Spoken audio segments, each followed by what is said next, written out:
Conozcamos la Biblia.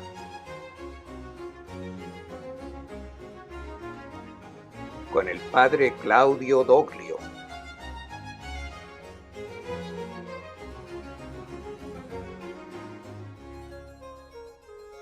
El Evangelio según Marcos.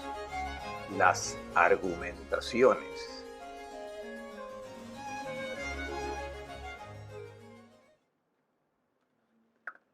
Marcos comienza a narrar en el ministerio público de Jesús con un día típico ambientado en Cafarnaún.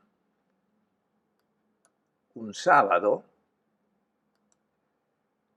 por la mañana, día de fiesta, día de reunión en la sinagoga. En la sinagoga, mientras Jesús enseña, un hombre poseído lo interrumpe y Jesús lo libera. Hace un éxodo, un anticipo del éxodo pascual. La gente está maravillada, se pregunta, ¿qué es esto?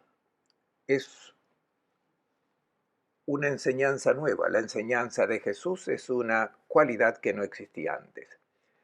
La novedad radica especialmente en el hecho de que la enseñanza de Jesús está unida con su autoridad. Jesús dice y realiza lo que dice.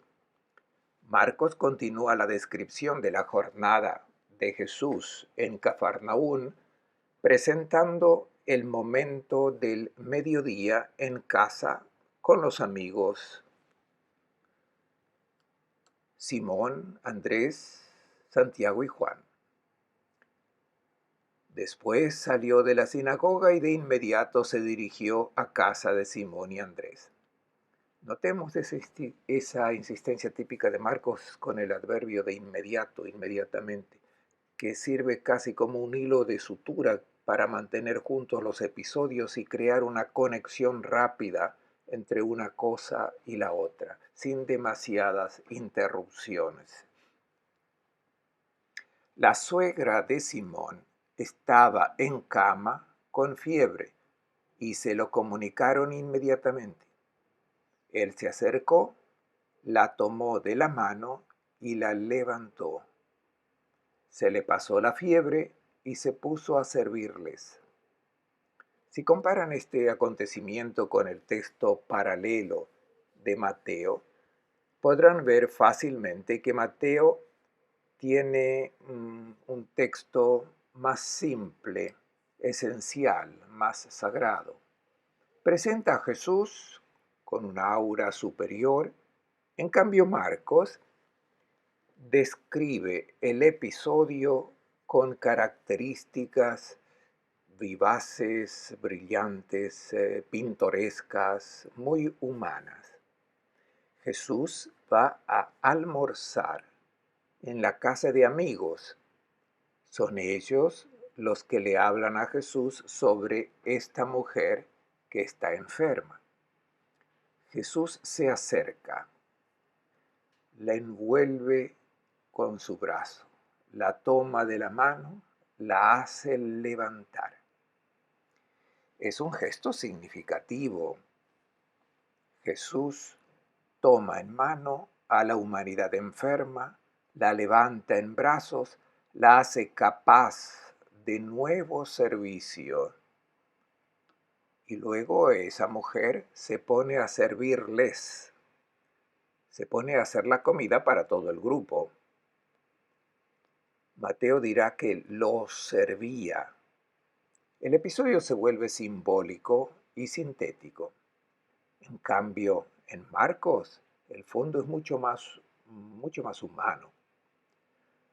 Terminado el sábado, a la puesta del sol, se extiende la voz sobre el prodigio obrado por Jesús en la sinagoga, y todos los que tenían algún enfermo los llevan a Jesús para que los cure. La casa de Pedro se llena de gente y Jesús cura, sana a muchos. Pasa toda la tarde junto a esta gente en medio de la muchedumbre. Muy de madrugada se levantó, salió y se dirigió a un lugar despoblado donde estuvo orando. No es que la mañana siguiente al sábado sea domingo. A la mañana temprana del domingo, Jesús se levanta, los demás aún duermen. Jesús se levanta y va a un lugar retirado. Todavía está oscuro y ora al Padre. Jesús es un hombre maduro, capaz de relaciones humanas maduras, sabe cómo estar con la gente y sabe estar solo. No es dependiente de la multitud, no es uno que se aísla para estar solo. Es un hombre que sabe estar en todas las situaciones. Y cuando la gente lo busca, se deja encontrar y se queda con la gente, pero no se olvida de la necesidad de tiempo orante, de la soledad, de la interioridad. Cuando los amigos se despiertan y no lo encuentran en casa, van a buscarlo y lo encuentran en las colinas detrás de la aldea de Cafarnaún y todos le dicen, todos te están buscando. Jesús responde, no regresando a Cafarnaún, pues su misión es anunciar el Evangelio a todos, el Evangelio de Dios. Cafarnaún es un punto de partida, el comienzo de la irradiación del mensaje. Jesús no quiere que un grupo, un ambiente, una ciudad le dicten lo que debe hacer. Comienza su ministerio itinerante. La misma naturaleza de su predicación hizo que sea difícil conocer su experiencia histórica, porque ha hecho muchas veces las mismas cosas. Ha repetido la misma enseñanza en muchos lugares similares, cambiando pueblos, entrando en otras sinagogas, tenía siempre oyentes nuevos y por lo tanto tuvo que empezar de nuevo. Y enseñando en las sinagogas de sábado a sábado, comentaba las lecturas de ese día y partiendo de esos textos anunciaba el cumplimiento relacionado con su persona. Con autoridad anunciaba esa buena noticia de Dios. El reino está aquí, está presente. Para dar una imagen sintética del ministerio de Jesús después de un día típico en Cafarnaún, Marcos ha recogido una serie de controversias.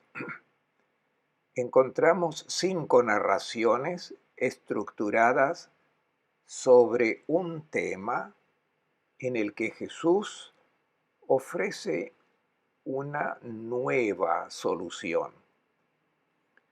Se trata de las ocasiones particulares de anuncio de la novedad de Cristo. No significa que Jesús tuvo estas controversias unas detrás de otras.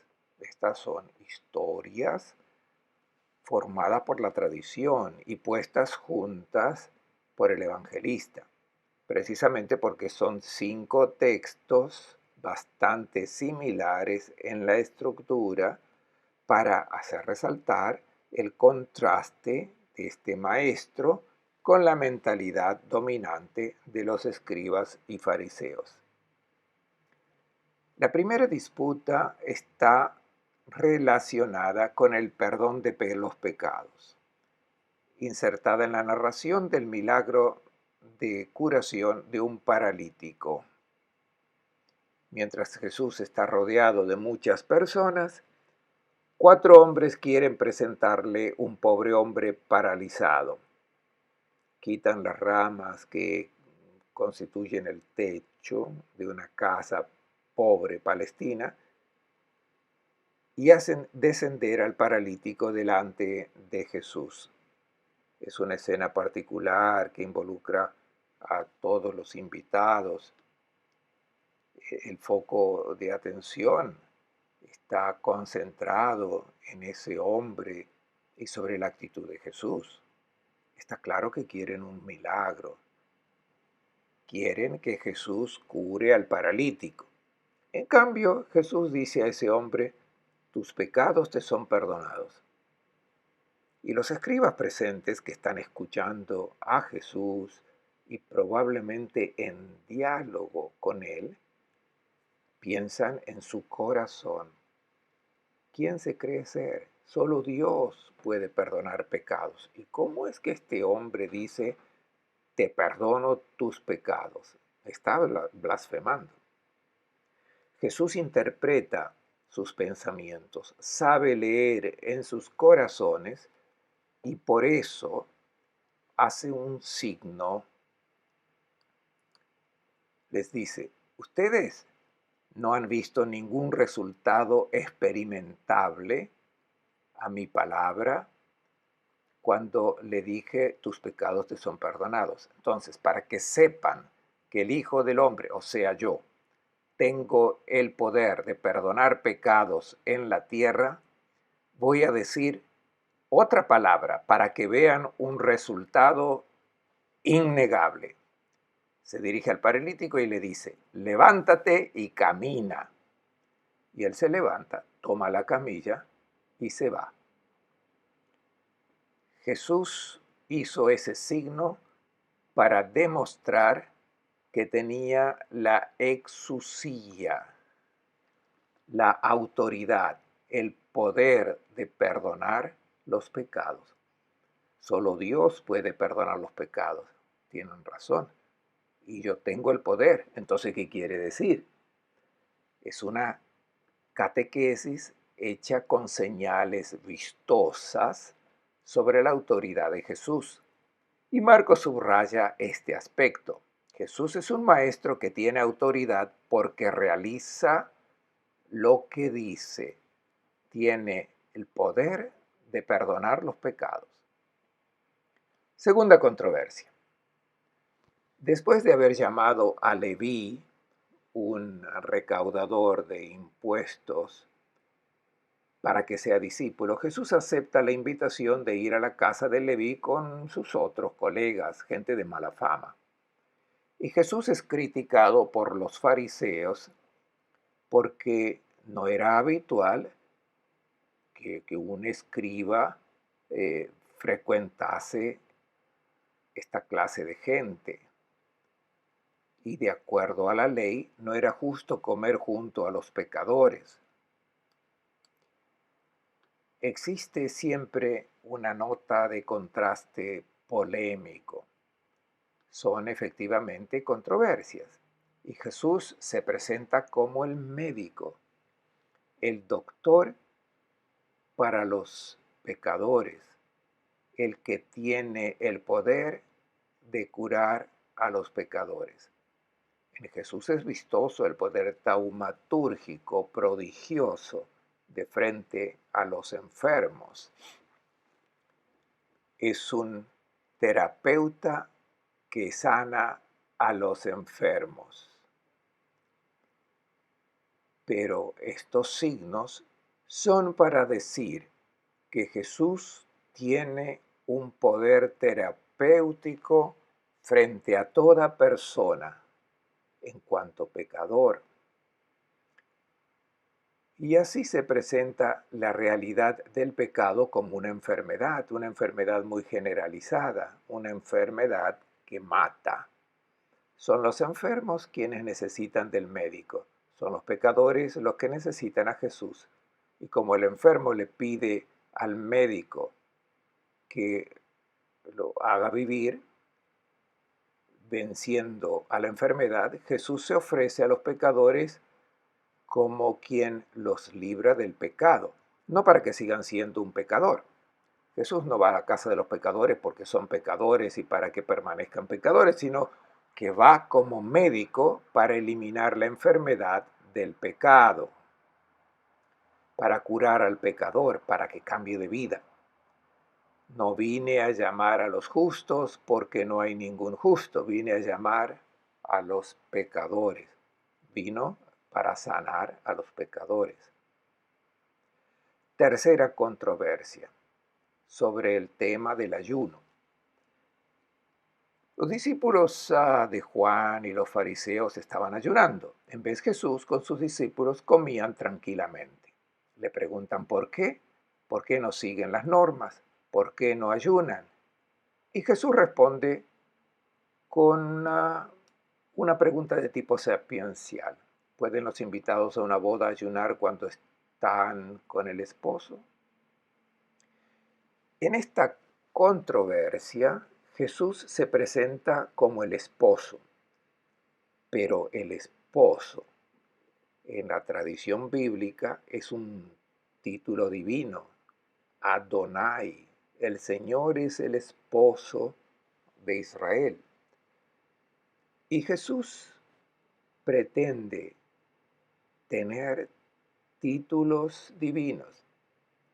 Es el que perdona los pecados, es el que cura a los pecadores, es el que desposa al pueblo y permite superar esa fase de penitencia y ayuno porque se están celebrando una fiesta de bodas. Es la novedad. No se coloca el vino nuevo en odres viejos. Se necesitan otros nuevos. Jesús es el vino nuevo y está formando una nueva humanidad capaz de acoger su novedad. Cuarta controversia. Las espigas recolectadas en día sábado. Es otro episodio de desafío. Un sábado los discípulos de Jesús recogen mazorcas de maíz cruzando un campo de granos. El problema no es el robo, el problema es que es un gesto prohibido en un día de reposo. Los fariseos le dicen a Jesús, mira, están haciendo cosas que no deben hacer. Y Jesús presenta su enseñanza sobre el sábado diciendo, el sábado fue hecho para el hombre y no el hombre para el sábado. La persona es más importante que las normas. Las reglas religiosas deben ayudar al hombre a vivir bien, no a esclavizarlo. Entonces recuerden bien que el Hijo del Hombre, o sea yo, es Señor también del sábado. Es otro título divino. Jesús se presenta como el Señor del sábado, como el que tiene autoridad sobre este principio de la ley hebraica. Quinta controversia, también sobre el tema del sábado. Es otra narración de curación. Nuevamente, al entrar en la sinagoga, vio un hombre que tenía la mano paralizada. Ese hombre no pide nada, se queda en su lugar simplemente con su mano paralizada. Jesús lo nota, lo llama, lo hace poner en el medio, llama la atención de todos sobre esta situación y pregunta, ¿qué está permitido en sábado hacer? ¿El bien o el mal? ¿Salvar la vida o dar muerte? Silencio absoluto. La teoría era clara, tendrían que haberle dicho que no, pero en el caso concreto es siempre difícil aplicar la teoría y decirle a Jesús, en ese caso, que no debe curar a ese hombre. Entonces Jesús los miró, indignado, aunque entristecido por la dureza de sus corazones, y dijo al hombre, extiende la mano. Aquí tenemos una pincelada típica de Marcos, la mirada circular de Jesús. Muchas veces el evangelista presenta al maestro que antes de hablar va girando la mirada, fijando sus ojos en cada uno de los presentes. Luego Marcos explicita los sentimientos, dice que Jesús está indignado y tristece. Indignado por esa actitud hipócrita de cerrazón, de silencio, de estrechez religiosa. Se entristece porque existe esta situación de religión opresiva y entristecido por la dureza del corazón, por la cabeza dura. El corazón en el lenguaje bíblico es la cabeza porque no llegan a entender. Y Jesús simplemente dice una palabra, extiende la mano. Y ese hombre se encuentra liberado de su discapacidad. Esa mano que no era capaz de moverse, gracias a la palabra de Jesús, se convierte activa de nuevo. Demuestra que tiene un poder, demuestra tener una autoridad religiosa eficaz para el hombre, para la liberación concreta del hombre. ¿Cómo reaccionan los adversarios de frente a estas afirmaciones de Jesús? Los fariseos salieron inmediatamente y deliberaron cómo acabar con él. En Marcos 3:6 Marcos hace una primera conclusión. Ya estamos casi al final. Los adversarios ya han madurado la idea de eliminarlo porque es una persona demasiado peligrosa. Pero estamos solamente en un punto medio. Marcos inmediatamente reestructura la historia con otro resumen, otra historia de vocación, para luego presentar una serie de nuevas acciones de Jesús con su afirmación sensacional, la de ser Dios, ser quien libera verdaderamente al hombre.